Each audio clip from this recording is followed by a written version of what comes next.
Welcome, guys, to How the Frack We Got Here, a show that takes the news and events of the week and try to make sense out of it all.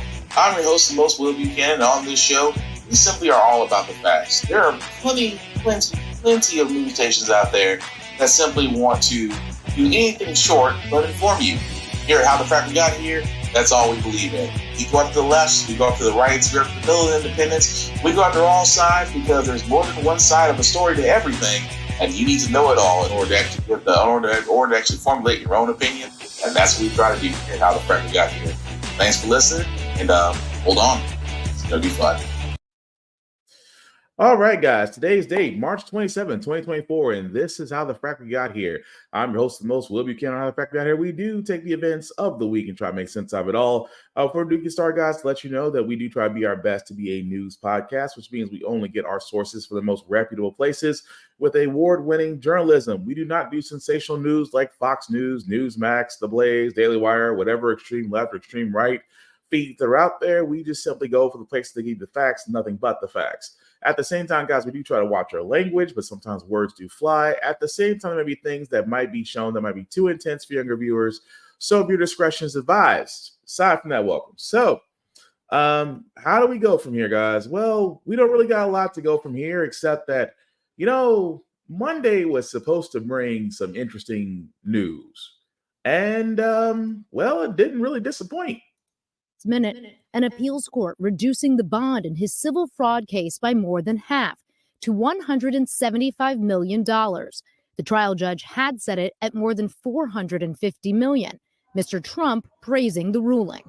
What they do is they do election interference, which is court cases, and let's try and tie him up and let's take as much of his money as possible. I respect the appellate division for substantially reducing that ridiculous amount of money. With no lenders willing to cover the staggering penalty while he appeals, Mr. Trump was facing the prospect of New York's Attorney General seizing his iconic properties and bank accounts as soon as today, but now has 10 days to come up with the far smaller bond. Mr. Trump saying he has the cash and was pressed by NBC's Garrett Haake. And now that the bond's been reduced, are you going to start putting money into your campaign? Well, first of all, it's none of your business, frankly, but I might. The court found Mr. Trump falsely inflated the value of his properties to get banks to give better loan terms. His attorneys are appealing, saying there were no victims, that the banks were repaid. But today, New York Attorney General Letitia James highlighted the former president is still on the hook should he ultimately lose his appeal, saying Donald Trump is still facing accountability for his staggering fraud. The $464 million judgment plus interest against Donald Trump and other defendants still stands. Meanwhile, the presumptive GOP nominee sat stone-faced in a different courtroom today, receiving a serious setback. A judge in Manhattan setting a new date of April 15th for the first-ever criminal trial of a former president. Facing charges of doctoring his company's records to cover up an alleged affair before the 2016 election, Mr. Trump's legal team today failed to convince the judge from delaying the trial any further. I don't know how you can have a trial that's going on right in the middle of an election. Not fair. They're all trying to damage Trump as much as possible. It's having the reverse effect. And Laura, so this trial will get underway in 3 weeks. The former president was asked today whether he would testify in the case. Yes, Lester, and he says he would have no problem testifying, saying he's done nothing wrong. And he did take the stand in his civil fraud trial, but a criminal trial comes with very different risks. Okay, so let's think about this for a second, folks. We were at a point where Monday was the deadline. Monday was the deadline for Trump to turn around and say either pony up the $464 million or the New York AG was about to go ahead and move on properties. Let's just be honest. We all thought Trump Tower would get seized on Monday morning. So it is weird, very weird, that the appeals court, which again, all sounds great and legal, but the appeals court waited until practically the 11th hour to turn around and sit there and say, well, the judgment against Dorito was a little heavy and excessive, so we're going to lower it. Now, for a lot of people, especially those on Truth Social and those are a part of MAGA cults, are trying to defend this as saying, well, appeals courts do this all the time. they turn around and lower it. They turn around and lower the fines and give people extensions in order for them to be able to appeal their decisions. We wouldn't really be against this except for two things. One, they waited until right up until the deadline of the original timeline that he was given to cough up the money, which, by the way, no lender has signed on to, no broker has, no underwriter has agreed to, and he supposedly, for a man that literally had the money, decided not to pay it.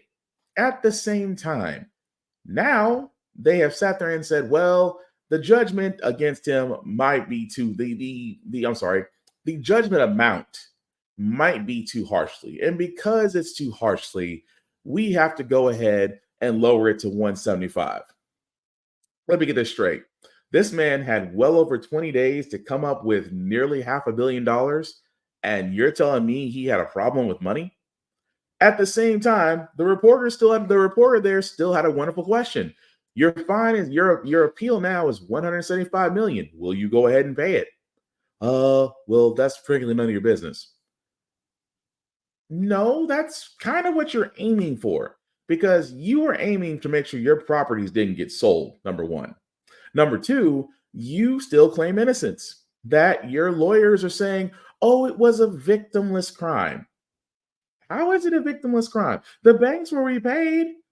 That doesn't change the fact that Trump allegedly, well, now he's found guilty of it. I guess we can say it, found guilty of basically puffing up the value of his properties in order for banks to give him loans. Now, I'm going to be honest with you. That's like me going into a dealership and saying, hey, give me your most, guess like, you know what it is? It's like going into a Mercedes dealership or any high-end luxury brand, whatever name you choose to put in there. You puff up your financials to the point to where you want the bank to approve you to finance or purchase said vehicle. And let's just say you get said vehicle. Let's also say somehow, some way you made the payments on it.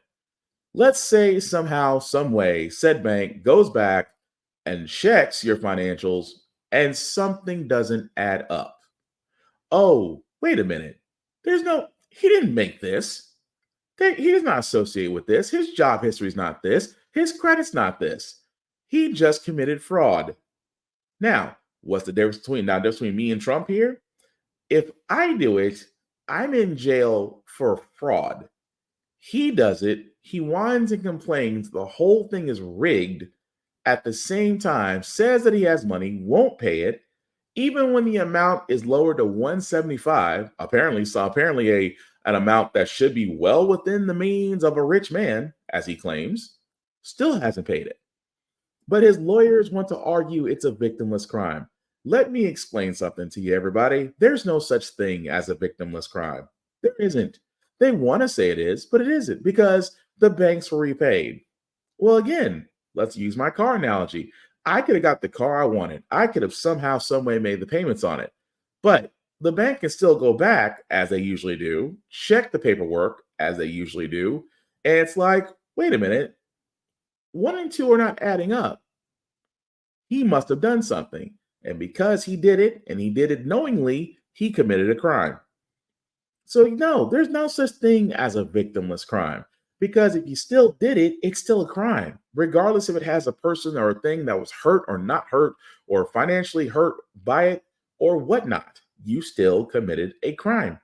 At the same time, Trump still wants to hold on to this belief that somehow he's going to beat this, which is why I'm so glad that the Manhattan DA had sat there and said, we can't delay this enough. Because again, what Trump's whole deal is, because we already know he's got the Republican nomination for president.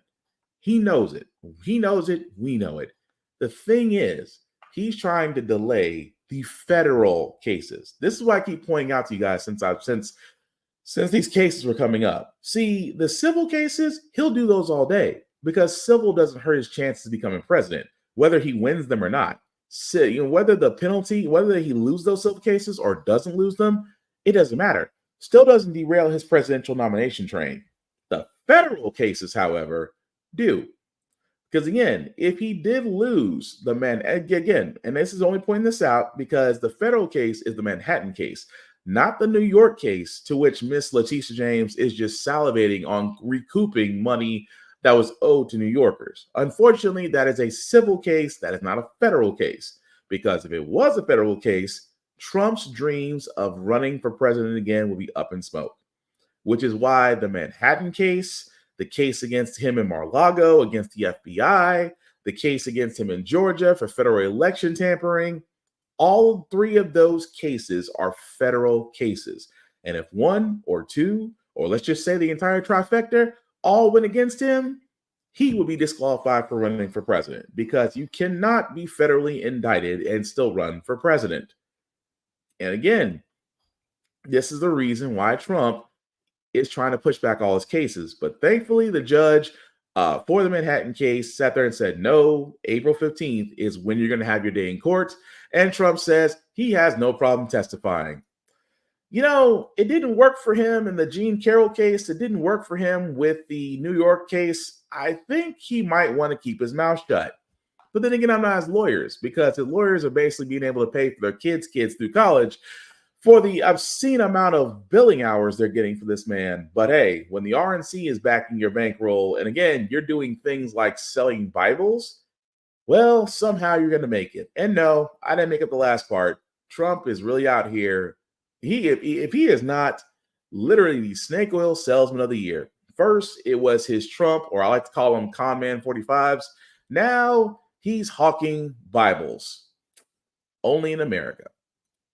Trump is selling pricey Bibles now for $60 with country music star Lee Greenwood. Let's watch some of this sales pitch. We've lost religion in our country.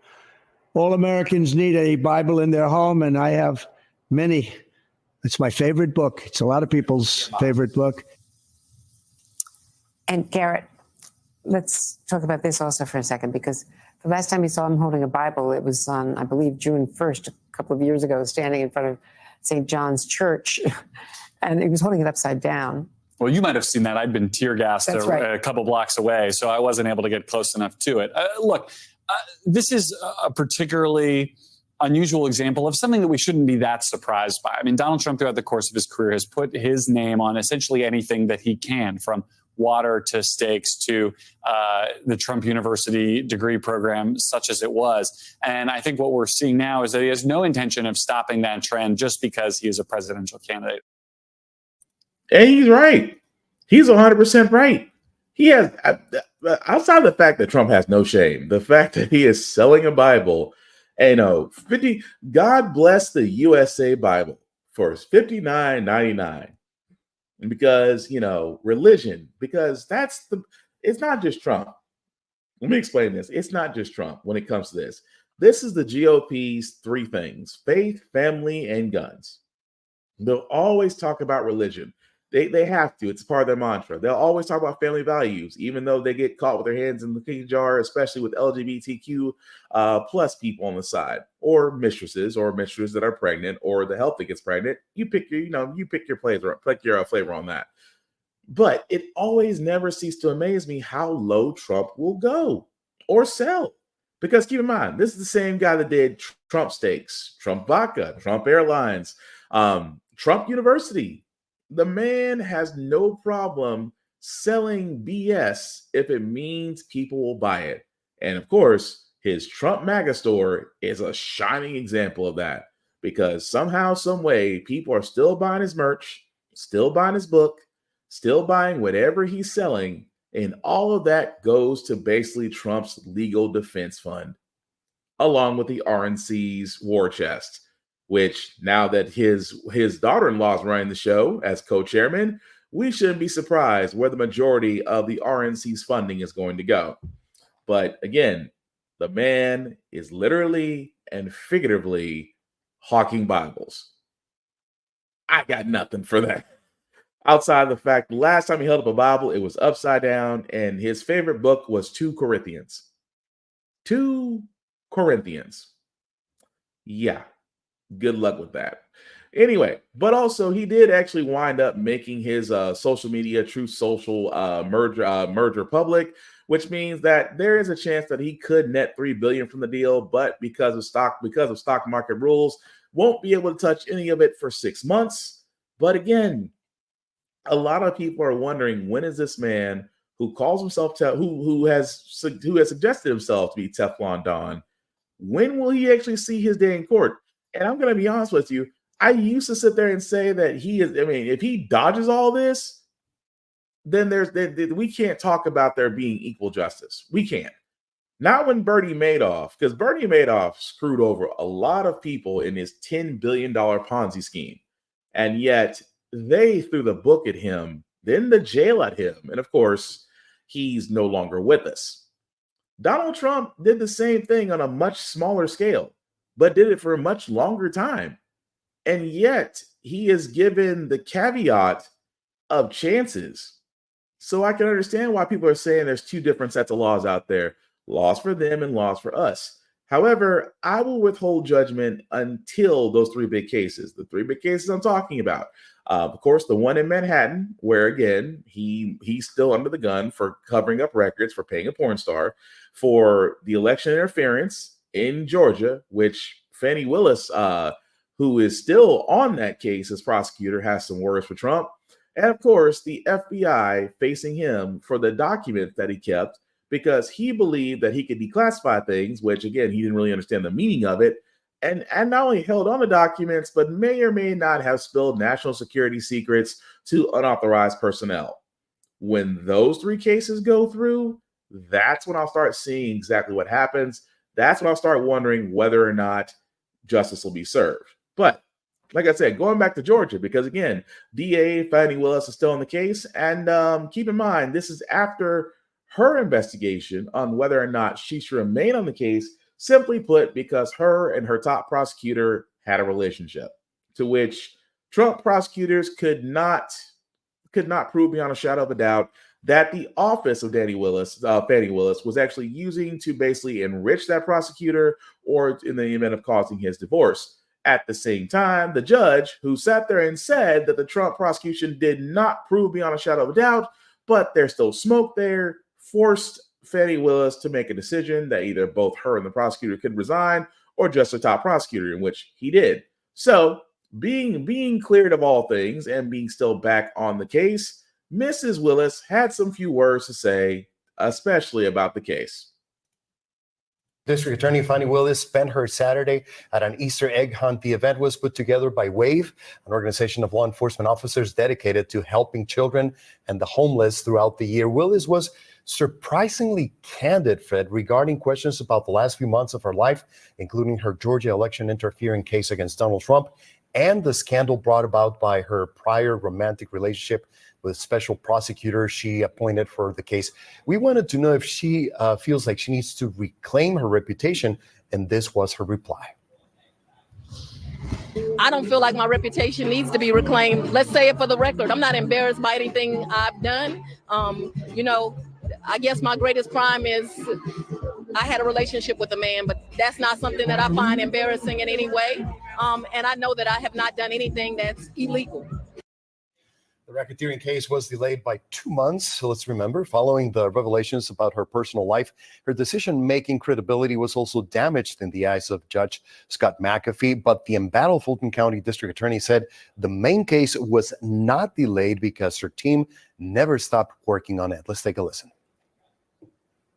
No, my team's been continuing to work, and I think the media, and especially organizations like your own, have been paying attention. All while that was going on, we were writing responsive briefs. We were still doing the case in the way that it needed to be done. I don't feel like we've been slowed down at all. I do think that there are efforts to slow down this train, but the train is coming.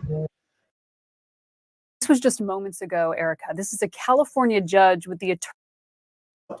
Sorry about that, guys. So again, I give Fannie Willis credit on that, because she sat there and said that, yeah, her only fault is that she had a relationship. But at the same time, her team is still working on it. And we're moving forward with this case that really could have been in place 2 months ago. So this just goes back to tell you guys, to show you that what Trump is doing on the legal side of things, he knows that these cases He knows these cases are unavoidable, but he is trying his hardest to push them back. He is trying his hardest to not only push them back, but to a point to where he believes that if he's on the campaign trail, that he can't run a campaign and also be in the court at the same time. Well, again, Trump, I hate to break it to you, you're no longer the president. You no longer get special privileges, which means that you, as a citizen running for the president of the United States again, that yes, if you do have your day in court, you have a day in court. And much like anybody else has been to court, you don't want to miss court because, again, nobody likes a bench warrant and nobody likes a default judgment against you, especially if you don't show up. So let's just say that court case in Georgia is going to be fun. And if the prosecution is exactly like the ones in the DA Fani Willis case, where the DA herself pretty much did an ass whooping from the witness stand, let's just say Trump's going to have his hands full trying to still remain to be a candidate for presidency if he is hit with a federal indictment. But, the next story I got, guys, usually I kind of stay away from because it's Hollywood. Hollywood is weird. People are weird. The Illuminati runs afoot. But never I thought I would be able to say this in 2024 that this actually did happen. And I'm going to be honest with you, couldn't have happened to a nicer guy. Federal investigators raiding 2 homes owned by hip-hop mogul Sean Diddy Combs. His properties in Miami and Los Angeles, part of what we're being told is an ongoing investigation. Law enforcement sources familiar with the matter saying the searches are part of a federal investigation led by the Southern District of New York into alleged human trafficking. No charges have been filed. Now, Combs faces multiple civil lawsuits accusing him of sex trafficking and sexual assault. He has denied all of the allegations. And joining us now with more on this developing story, attorney and ABC News contributor Brian Buckmeyer, and from outside Sean Diddy Combs' home in Los Angeles, our very own Kana Whitworth. Good to have you both with us. Kana, we'll start with you. So what's the latest on the raid that happened yesterday at both properties there in Los Angeles and in Miami? Well, DeMarco, I'll tell you, it was certainly a chaotic scene yesterday. You could see these federal investigators here at this property in Beverly Hills. They were carrying out boxes. At one point, they were sort of searching through the pool furniture, opening up the cushions back there. So again, a chaotic scene, not just here, though, in Beverly Hills, but as well as across the country in Miami. When they searched this home here, though, in California, 2 of his adult sons were here. They were removed from the property, but no arrests have been made at this point. But as you guys mentioned, he is involved now in several civil suits. All of the allegations in every single one of these suits involves some sort of sexual harassment, but one of them also involves allegations of rape. And these are all allegations that at this point he denies, but clearly this investigation has taken it up a notch.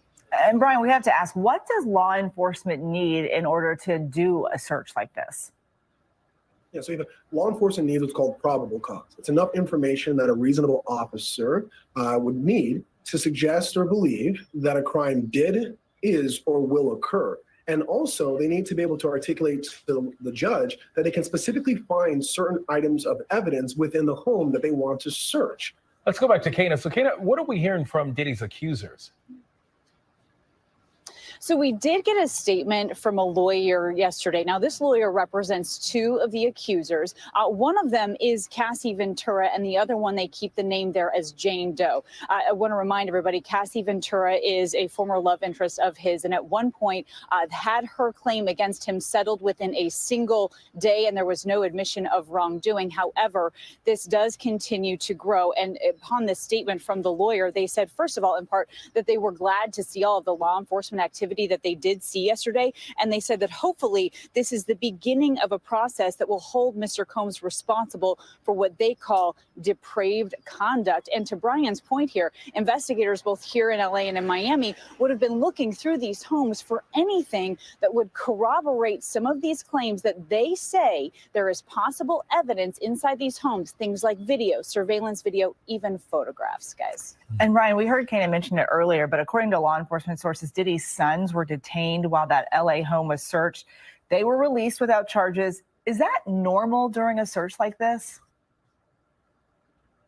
Yes, Eva, this is extremely normal. It has nothing to do with Sean Combs, the allegations. It's just the nature of executing a search warrant. What officers want to do is make sure that everyone involved is safe, whether it be the people inside the home that they're searching or those who are going into the home, those being the officers, because you don't know who has a weapon inside or who might be startled by this execution of a warrant. But also, as important, if not maybe more so, they want to make sure that the evidence that they're searching for isn't hidden or destroyed. It's another reason why they hit these two locations simultaneously to ensure that if someone was in, for example, Miami and saw that search going on, they weren't texting the people in LA to say, hey, law enforcement might be on their way, hide X, Y, and Z. And so that's the reason why you would detain people so they can't communicate, and also for the safety of everyone involved. Well, one thing is for certain, this story is far from over. Kana Whitworth and Brian Buckmeyer, again, thanks. So what's crazy is I never thought in 2024 that you would say Diddy, FBI raid, and sex trafficking all in the same sentence. Again, not surprising, because if you watch Cat Williams said it so eloquently. Sometimes you gotta tell him no, and there are stories that are coming out. So I hate to see the fall of an individual, but if he is guilty, then again, he should be serving the full extent. He should be serving his punishment to the full extent of the law. But our 2024 bingo card is starting to get a little full. That's all I'm saying. But move right along, covering Supreme Court, because again, in the battle for women's bodies, the GOP seeks to basically rob women of it, even taking the abortion pill, which you can get by mail, to the Supreme Court. And again, if you guys have heard me before when I talk about the Supreme Court, I cringe all the time because you have a conservative-leaning Supreme Court, and we've already seen them make decisions reversing landmark cases. And I can only imagine on this one, if it does get heard by them, how this would go. The focus today at the Supreme Court. Justices are hearing arguments on whether it's legal to allow the abortion pill mifepristone to be sent by mail without a doctor's visit. This is the first major abortion case to get to the Supreme Court since Roe v. Wade was overturned 2 years ago now. Joining me now is ABC News Supreme Court contributor and professor at the University of Pennsylvania Law School, Kate Shaw. Kate, it's good to see you. I know that a lot of eyes were on the court today. Of course, you can't see, you can only listen, and I know you did. What did you make of the arguments today? You know, when you listen to the judges' questioning, the justices' questionings, you can figure out which way they're going. What did you hear today? You're right, Phil. This was a widely watched, observed, listened to, in this case, argument. The first real encounter with abortion and the law since the court overruled Roe versus Wade in June of 2022. And I think that the tenor in the room actually was more skeptical about the challengers' case than I think a lot of people anticipated going in. So the challengers here are a group of anti-abortion physicians who are challenging the FDA's regulation of the abortion drug mifepristone. Originally, the challengers were actually asking the federal courts to declare that mifepristone should never have been an approved drug, making an argument that all the way back in the year 2000, when the agency approved the drug, that was basically done wrong and the drug should be, the approval should be revoked and the drug removed from the market.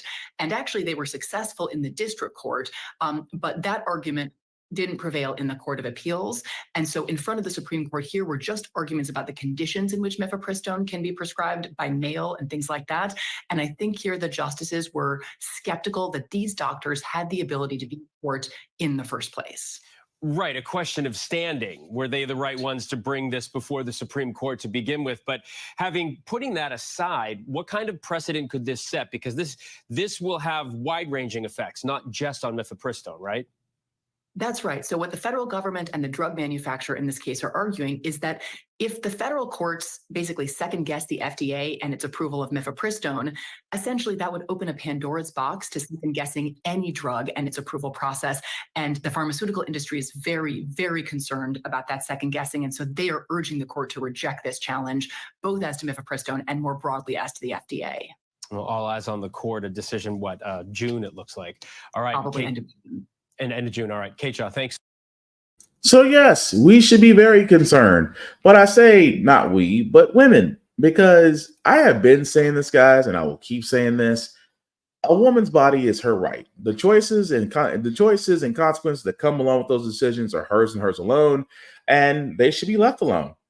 because men have complete autonomy over their body and choices. It should be the same for women. But because we do live in a very, very pressed, I wouldn't even say religious, but maybe confused confused morally society, to where people who are pro-life or pro-birth, I like to call them, want to press their morals upon others because they don't like the way they live. And again, that's the start of this whole thing. The fact that there were just enough people on that side to get the people in the Supreme Court to overrule Roe versus Wade. There was just enough people to have abortion laws put in place. So in the event that Roe versus Wade was struck down, those laws turned into place. It was just enough people to make abortion clinics and Planned Parenthood areas and other private practices that actually offer those services to women to simply shut down, because again, you could be tried, or you could be tried criminally, or even for murder, as we've seen in some states. But it doesn't stop abortion. It doesn't, because it made abortion. I mean, the fact that Roe versus Wade made abortion safe, that women didn't have to travel to different states, women didn't have to resort to such tactics that could harm themselves or harm their unborn children. It was the fact that we actually had these things in place that people didn't like, and now that they're not in place, women's health is in danger. And I've always said it best: a woman's body should not be dictated by old white men in a small, shady room. It should be dictated by the women themselves. But the scary part about all this is, again, this is a conservative-leaning Supreme Court. They have already shown they have no problem dismantling a landmark case like Roe versus Wade. They already shown they have no problem dismantling part of affirmative action for college entrances, which affect more than just those that try to enter college. It affects businesses as well. As you see, a lot of DEI programs and initiatives are being removed, as well as positions and people are being fired. So this is all from a conservative-leaning Supreme Court, that now they may hear arguments of whether or not women can receive the abortion pill by the mail. And again, what's scary about this is they could also rule in favor of conservatives. Therefore, again, I don't understand, coming up in the election year, how women can vote for conservatives when they pretty much told you you are nothing more than a breeding machine. That is all I'm saying. But move right along, guys. Another day that Biden does cancel more student loan debt, which again, I'm going to be standing on that. I'm going to be standing on that hill. I will die on that hill. The Biden administration saying today it's canceling almost $6 billion in student loan debt for nearly 80,000 public service workers. Those eligible include nurses, teachers, firefighters. In a statement announcing the move, President Biden says those workers never got the relief that they were entitled to under the law. The White House will also start emailing another 380,000 borrowers next week to let them know that if they are on track to have their student debt forgiven within the next 2 years. So again, I get the fact that he did cancel nearly another $6 billion student loan debt, only because he is talking about those that are on the public self-workers program, or these self loans. Which again, if you are working in the public sector and you've made payments, I think it was 5 to 10 years of payments, the rest of your loan is forgiven. Now, granted, there is a backlog of public self loans, backlogs of income repayment loans. There is a backlog, guys. And this is the thing I'm getting about, that there are backlogs of people that have paid more than a decade of student loans off and got nowhere. Now, according to those programs, if you paid faithfully for that amount of time, then that means the remainder of your debt is forgiven. Now, don't get me wrong about Biden, because Biden did something, and I will give him credit. Biden and Madam Vice President Harris did something. Now, Biden didn't sit there and say he'd wipe out student loan debt. He wanted to wipe out $10,000 to $20,000 of it, which of course did go up to the Supreme Court. And the Supreme Court said the president does not have this ability. So the president and Department of Education are looking for other ways of resolving student loan debt, whether it was through for-profit schools that misled students, whether it was for public self-workers, for the backlog of those that have been paying for 10 years plus, for those that may have been under, again, faulty campuses or faulty institutions that use federal funding. whatever it is, he's been trying to find ways of canceling student loan debt. And don't get me wrong, so far they have really canceled nearly $144 billion for almost 4 million borrowers. So far. And the only reason I get on Biden is because, again, Biden can do more. And when I say he can do more, I say for the fact of the matter, it's just that you can, because not only is there no precedent, there is something that I love to point out all the time. Because whenever I say student loans should be forgiven, that we can forgive nearly our $1.7 trillion in student loan debt, that we can go ahead and forgive it. Why? We forgave businesses. See, there was a program a long time ago called a PPP loan, and that PPP loan was a disaster. It was for businesses to pay their workers during the pandemic so they can keep the lights on and roof over their heads. At the same time, businesses didn't suffer. At the same time, everybody would be happy, and these businesses would continue on. This was supposed to be designed for small businesses, but larger corporations, people who actually have businesses, including celebrities, all took out PPP loans. And at the same time, there were those on the shady side who may have trumped up their paperwork to get a PPP loan and then spend it like money. But, as the GOP calls it, victimless crimes, which we all know that's not true, because a few of those people that did get those PPP loans illegally did have to pay that back or actually had jail time. So again, victimless crime, my ass. But what I'm getting at is, in this program diverted nearly $787 billion. Think about that for a second. $787 billion was directed to the Paycheck Protection Program. Now, here's the crazy part. A lot of those loans were forgiven. What I mean by forgiven, I mean forgiven by the government. These were businesses that had the ability, that had the means to get loans, that had the assets to get loans, but their loans were forgiven. Nearly 96% of a $787 billion program was forgiven. So who paid for it? The taxpayer, me and you and many others. We paid for businesses and rich people to not pay their PPP loans back.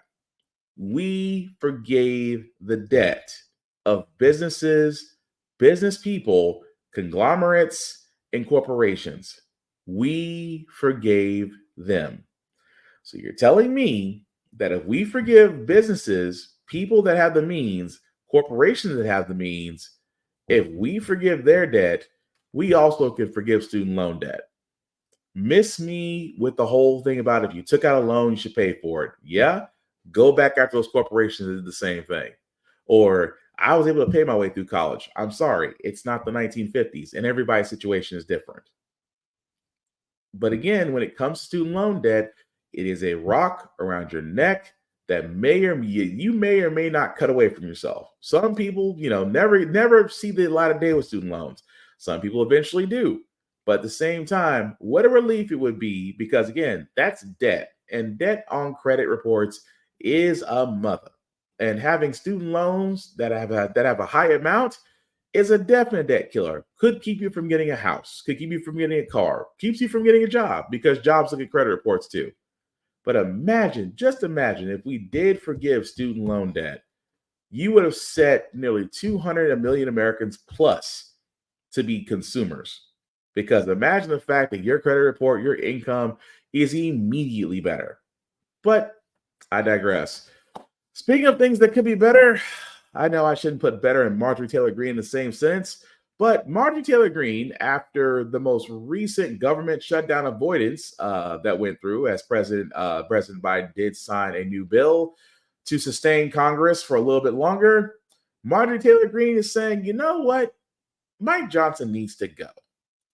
Of the House that knows how to negotiate, knows how to walk in the room, knows how to hold the line, and knows how to defend America first and the values and the policies that President Trump will bring the next administration. Talk about what exactly will push the supplemental line. Sorry, What would make you bring it to the floor? It's time to start the process to find a new speaker. What does that process look like without the motion to vacate? That process allows everyone to have discussions and internal meetings and conversations, and it allows other people to step forward and say they're willing willing to run for So speaker. should Johnson step down from speaker?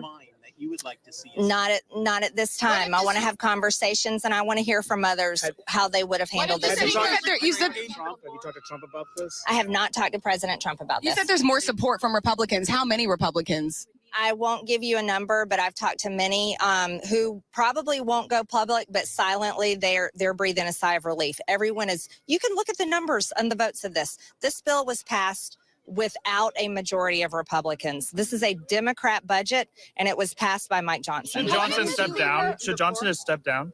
That'd be a choice that he would have to make, but we're going to have to find a new speaker. You saw what happened in the fall. We saw one.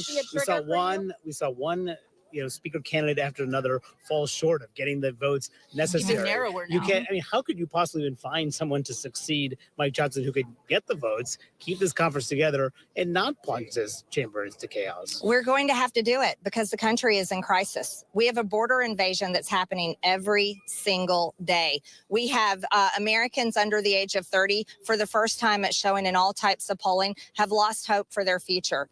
The younger generations can't afford to buy a home. Inflation is running rampant. Our country is in crisis, and we need real leaders that know how to fight, that know how to walk in a room and don't get rolled by the deep state, and don't get rolled by the Democrats, and don't get rolled into doing whatever it takes to maintain that power and position. We need a Speaker of the House that actually represents the people. This is the people's house. This is not Washington, D.C.'s house. This is the people's house, and that matters. Just to follow up on that, though, you're calling this a pink slip, a warning sign. The bottom line, you want Speaker Johnson out. I wouldn't have filed a motion to vacate if I didn't. We need a new speaker. This is not personal against Mike Johnson. He's a very good man, and I have respect for him as a person, but he is not doing the job. The proof is in the vote count today. He passed a budget that should have never been brought to the floor, did not represent our conference, and it was passed with the Democrats and without the majority of the majority. So what's crazy about this is, people, it's just that number one, it's Marjorie Taylor Greene. And sorry, guys. Number one, it's Marjorie Taylor Greene. Why are we surprised? It's, this is a woman who ran on QAnon, who was involved with the January 6th fake patriot / terrorist. This is the same person who wanted to scrap with her fellow politicians, who gets paid for doing nothing, was removed from all duties by one Congress and then reinstalled in the next, is now going to sit there and say, Mike Johnson needs to be vacated because Mike Johnson did what a Speaker of the House is supposed to do. When you have a government crisis, when you have a government shutdown looming, pass a bill. Now, the reason she says is because, well, the last bill didn't have enough majority support. Okay, so what? At the same time, the problem was with the Republicans, who seem to have a memory issue. Forget the fact that they created the mess that they're causing. Oh, well, we have a border crisis. We have a border crisis. No, we don't. We have an immigration problem, true. But the immigration system has been broken since the 60s, and you people refuse to actually acknowledge that it's a problem. When, there is another party that did actually try to put out a few programs to actually fix path to citizenship, that tried to fix immigration reform. You said that they were too socialist. You said they would derail America, that they would change how we look. When again, America in 20 or 30 years from now is definitely going to change how it is going to be looking differently. So that's not a problem. But the problem is with Marjorie Taylor Greene is that, well, she does do the bidding of one Donald Trump, and that Mike Johnson, which again, I find it funny that she says we need to have discussions before we move on to our next possible speaker. I find it funny that she says we need to have discussions when we forget the last Speaker of the House 15 times to elect him, to elect the former Speaker of the House before Mike Johnson, to elect Mr. Kevin himself 15 times. 15 times that the House had to come together and nominate a Speaker of the House. It took the GOP, again, 15 times to nominate a speaker. And now you want to start the whole process all over again?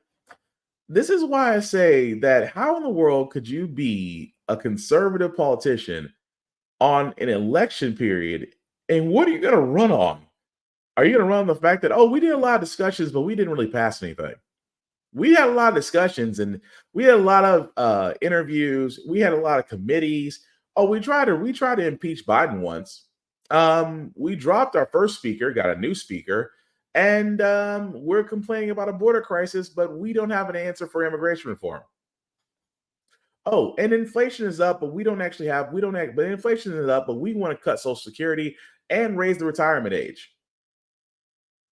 Again, if you're a conservative, what are you really going to run on outside of the fact of blaming Biden and the Democrats, which the GOP every day? I mean, they would have blamed President Obama. They blamed President Obama when he was running. They blamed Clinton when he was running. They blame anytime it's a Republican group that is not in the presidential seat, they will blame the Democrats as that's their problem, which history has shown us whenever there's a Republican administration, the economy tanks. Whenever there's a Democratic administration, the economy improves.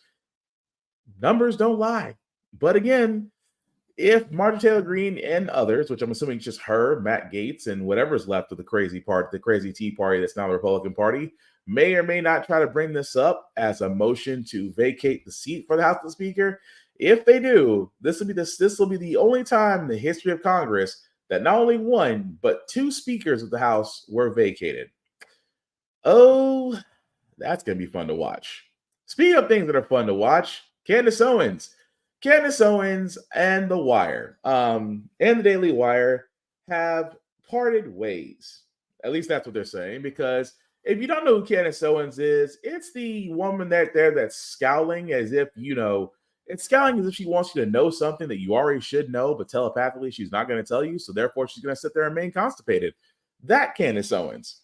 For all those that don't remember, Candace herself, a controversial speaker in her own right, a free thinker as she calls herself, the same woman that sat there and said that Black people are on the Democratic plantation, the same person who sat there and said that that Breonna Taylor was a drug dealer. The same person that sat there and said Ahmaud Arbery was basically a humongous setup. The same person who literally thinks that Black Lives Matter is a terrorist unit. I can keep going on. She has said so many outlandish things, especially the two things. Now, of course, beforehand, she did speak on the Israel-Hamas situation. And of course, Ben Shapiro, her boss, who co-owns the Daily Wire, did not take too kindly to Candace Owens' comments on her statements between Hamas and Israel. To which Candace, of course, in her own spot, replied, and I wish I could make this up, but she turns around and she claims Shapiro has been, quote unquote, been acting unprofessional and emotionally unhinged for weeks now. And that Shapiro crossed certain line when you come for scripture and read yourself into it. I will not tolerate it.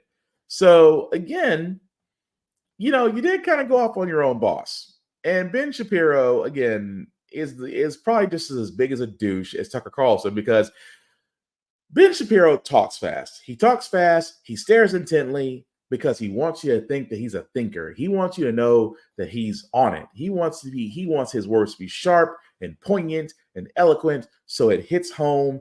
But really, it's a guy that basically is a human word salad. But the funny thing about Ben Shapiro is when he was asked about Candace Owens and their incomplicable split, he didn't have much to say. Consequences of this war has been a lot of very high passions on both sides, a lot of angry disagreements. You and your company have been at the center of a very high profile one at the moment with Candace Owens, who's now left Daily Wire. Was she fired or did she leave of her own volition? I'm not going to speak to this topic, Piers. At all? At all. You can't give me any insight into why she departed? No hints, no nothing. I'm not going to speak to this. Can I ask why? I mean, you can ask. No, I'm not. You can ask why you don't want to say anything. Again, you can ask. I'm only curious because I know what a staunch defender of free speech you are, and it would surprise me if it had been someone's opinions that would make you want to part company with them, however contentious. I mean, suffice it to say, the only thing I will say is what I've said all along with regard to Candace or with regard to any of our other hosts. I am not in hiring and firing position with the Daily Wire. I'm a co-founder of the Daily Wire. I'm a co-owner of the Daily Wire. I'm not actually in management. Jeremy Boring and Caleb Robinson are in management positions with regard to Candace or anyone else. And as far as the free speech situation, what I will say is that no company has the obligation to literally pay anyone. The Daily Wire is a publisher. It is not a platform. I've never called for Candace or anyone else for that matter to be banned from YouTube, to be banned from X, to be banned from any platform. That's a different story. Obviously, when it comes to any publisher gets to make decisions about what it wishes to purvey and not. I mean, I'm just not going to labor this, but one more point I would make is it's been reported extensively that the reason for her departure was because her comments had been perceived by people at the Daily Wire as anti-Semitic. Again, I'm not going to comment on this, Piers. Okay. Rabbi Shmuley. Well, again, for a man that believes on speaking on things and making sure his point gets across, and the fact that he calls out stupidity like he believes retirement is stupid, very quiet about the fact that Candace Owens is no longer part of the Wire, which I don't know why. Candace Owens gave us such great hits, like she believes that Adolf Hitler is not such a bad guy, to the point to where the RNC sat there and go, whoa, Candace, talk about black people all you want to, that's fine. We can spin that. But the moment you start talking about Hitler and Nazis, we can't ride with you on that. Or my personal favorite, where she sat there, my personal favorite was when she sat there again. She, much like Jesse Peterson, much like Officer Tate, much like those 1776 twins, these are people that I keep telling you guys about that are just in the profit for pandering. Because here's the thing about the GOP and conservative views. Conservative views do not have a lot of ethnic views from different diversity groups. There are black conservatives out there, sure. But if you ever heard them talk, it's a lot to take on, because every time I hear the words black conservative, to me, it's like an oxymoron. It's like it's like a raised Volvo with a lift kit. It makes no sense, because if you look at what conservatives is now, if you look at what conservative ideals are now, that for the simple fact of the matter is they don't really add up to what we know them to be. And to be also for people, and they're usually against people of color. So again, the GOP was in desperate need of black voices. Enter Candace Owens, a woman whose claim to fame was because with her help with the NAACP that she actually did win her discrimination case many years ago.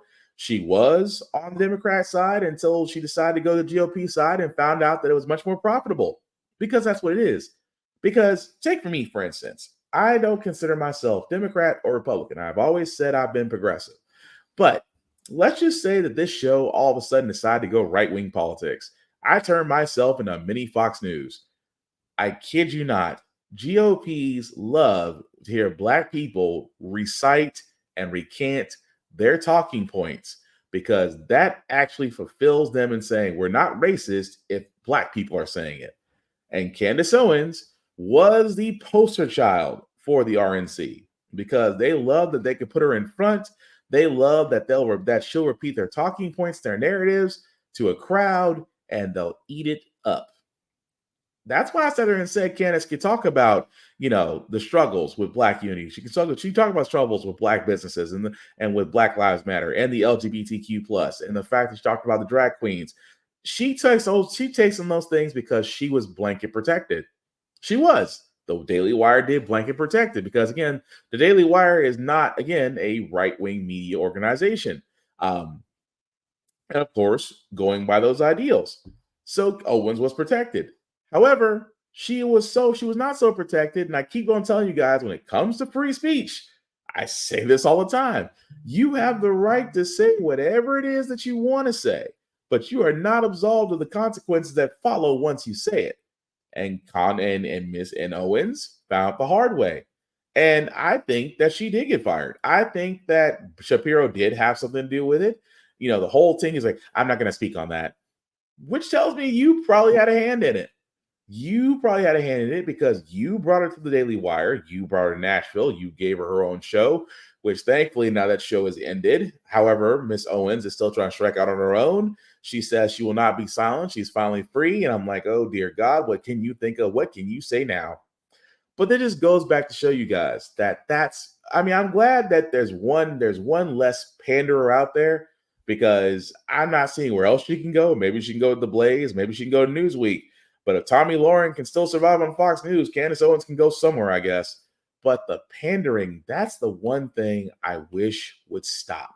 I wish that Black people would not pander to the GOP for profit, because that's all it is, profit. That is all that it is. It's profit, it's endorsements, it's speaking engagements, it's money, and it's money on a gravy train if you're willing to sell your ideals for it. And I wish I could say I feel sorry for Candace Owens, but yeah, she's a Hitler fan. She deserves everything she got to her. But anyway, moving right along, guys. I wanted to cover this story because usually with Florida is the hold my beer competition of the world. And Governor Ron DeSantis, more like dictator Ron DeSantis, has signed a bill saying that kids under 14 years old may be banned from having a social media account. Here's my question. How are you going to enforce it? Lawmakers acknowledge there are a lot more obstacles for parents these days. Kids used to just spend all their time outside. Now there's constant household arguments about digital devices and screen time. And some wonder if this new law will actually make any changes. A playground is a great place to see kids just be kids. Love ice cream. You love ice cream? Yeah. I do love ice cream. Ryan Hamlin is glad 3-year-old Cora's number one concern is ice cream, but knows bigger worries are on the way the older she gets, like social media. I think it's gotten kind of out of control, to be honest. I'm on it too much. But as far as like the younger generation, they just need to get outside more.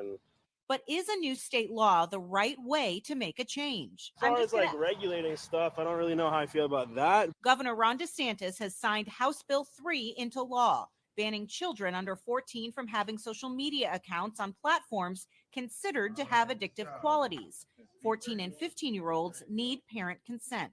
It's going to be hard, right? This is hard. They have made our parenting difficult by addicting our children.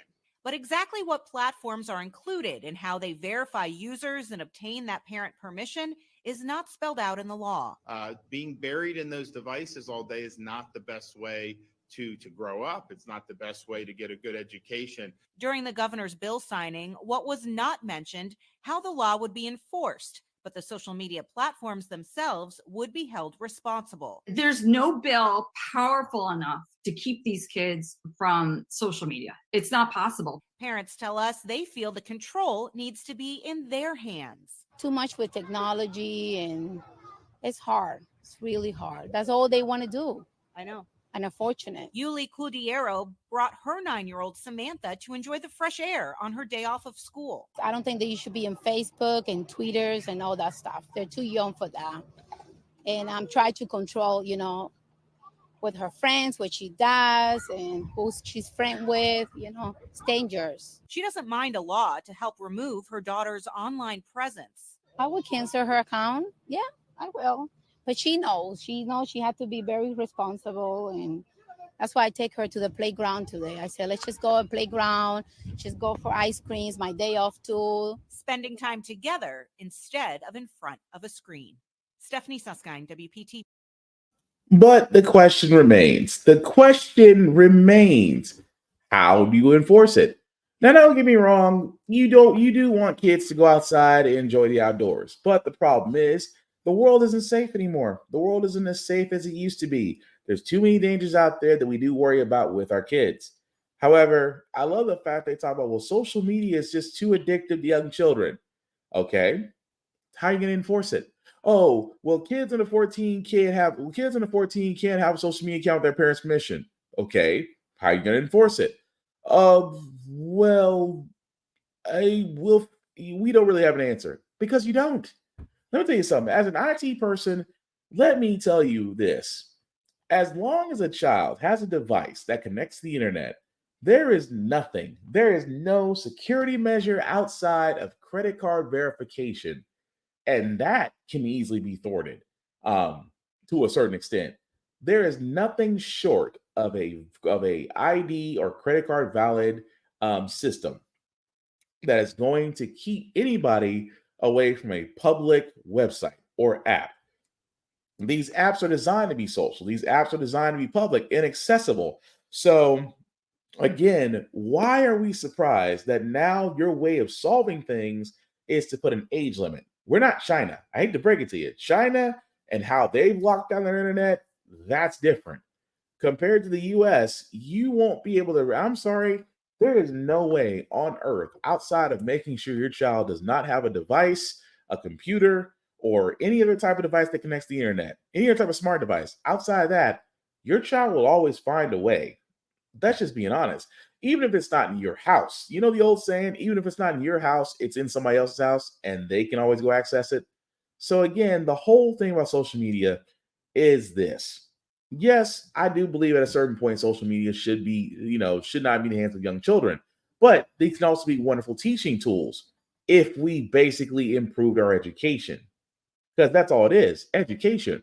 If our education is better, if our preparation is better, we produce better humans. It's that simple. But to sit there and put restrictions without any way of actually defending it sounds like a useless bill and a waste of taxpayer money. That's all I'm saying. But before we get to our feel good segment, guys, again, this also happened just too recently, and we could not avoid this because, again, this kind of goes in this whole idea of what happens when infrastructure and the billing for it is missing. Tonight, the view from the air over this disaster, devastating. Chunks of bridge and strips of steel sandwiched across the front of the Dali cargo ship. Crushed containers marking the point where the structure buckled. The rest of the Francis Scott Key Bridge underwater. Late this afternoon, we took off over the crash site. As we fly over this disaster, you can actually see how the bridge collapsed. The cargo vessel crashing in to those concrete pilings, and they essentially cracked, sending the bridge, all that steel, into the cargo vessel and then into the river. The water is 47 degrees, and the bridge was 185 feet, nearly 20 stories above the Patapsco River. The tides and the currents mean the wreckage could be unstable, yet another challenge for rescue workers. From up here, you also get a sense of just how big this ship is, right? It's about 950 feet long, and to put that into perspective, it's about the size of the Empire State Building. And when you look at the deck, nearly every inch of it is covered by containers stacked 10 high. I got the phone call. I thought it was fake. Just hours before the collapse, longshoreman Sean Jackson was loading cargo onto the ship. Did you notice anything strange yesterday with the ship or the crew or anything like that when you were loading it? No, I did not. Just a regular day. You know, I would have never thought in a million years that would happen. How dark is it out here at 1:30 in the morning? It's dark. I mean, even in daytime, you really can't see through the water because it's murky, you know? So at nighttime, it's even worse. At 0600 hours tomorrow, we're hoping to put divers in the water and begin a more detailed search to do our very best to recover those 6 missing people. And tonight, we're learning more about that missing construction crew that was on the bridge. Contractor Jesus Campos worked with the missing men. He says they're from Mexico, Guatemala, El Salvador, and Honduras. They came to Baltimore for a better life and have families waiting at home. He says they were good people who came here to work. Tonight, he's praying for a miracle.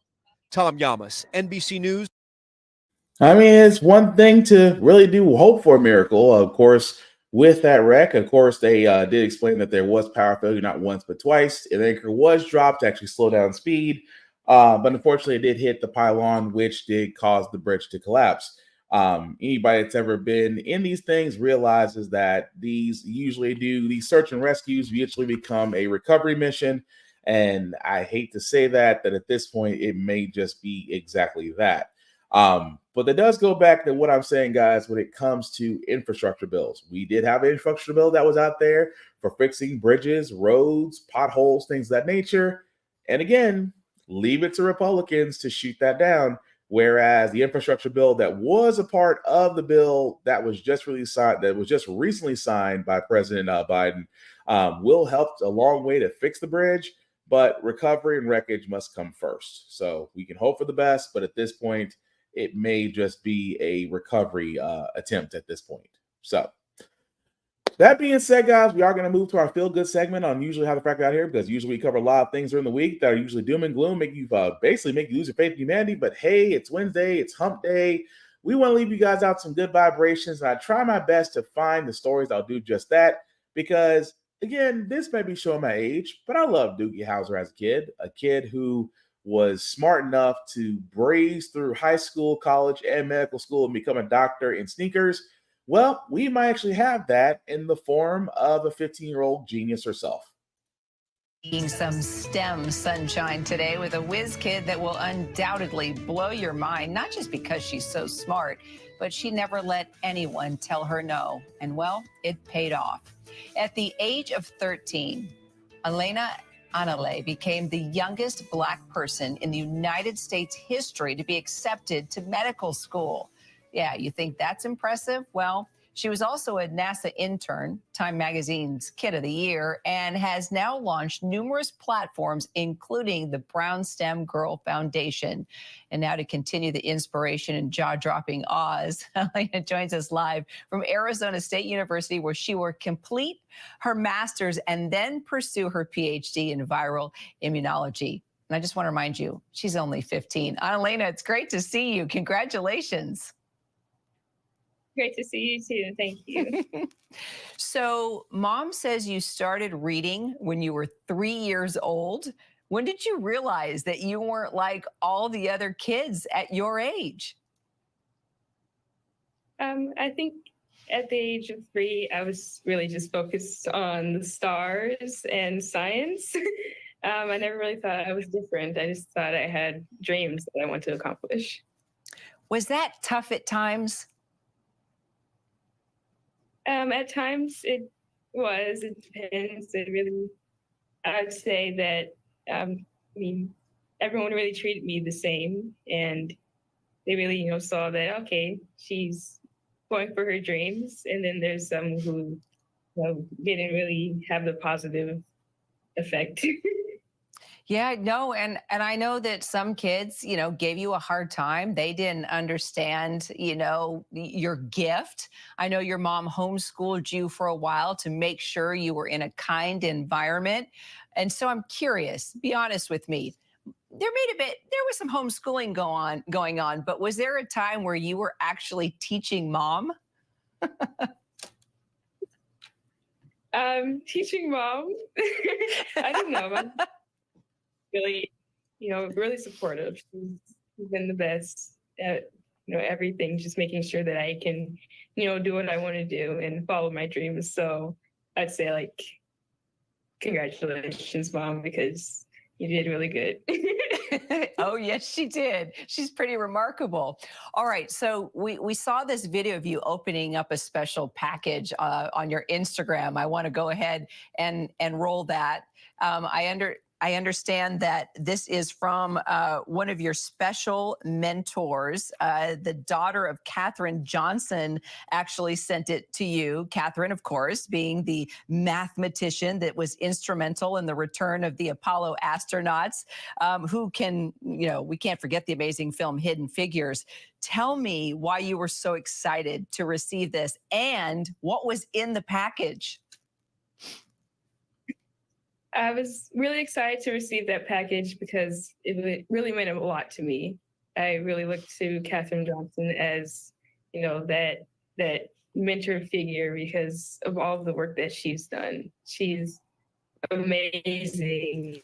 And even meeting with her daughter and talking and being mentored by her as well, it just, it meant a lot for her to send the book for me to be able to see it and say, these are real connections that I have, and these are people that I know. And I was like, oh my God, I can't believe I have the book. I can't believe I made this.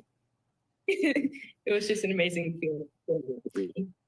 Yeah, finally, Catherine and the other ladies, were recognized for the amazing work that they did. And you are continuing to trailblaze. You are a mentor for young Black girls as well, creating the Black STEM Foundation and program. It's so cool to see you in the lab. I have to ask you, because I know you're going to change the world, my friend, but why viral immunology? What's your goal by pursuing your PhD in that?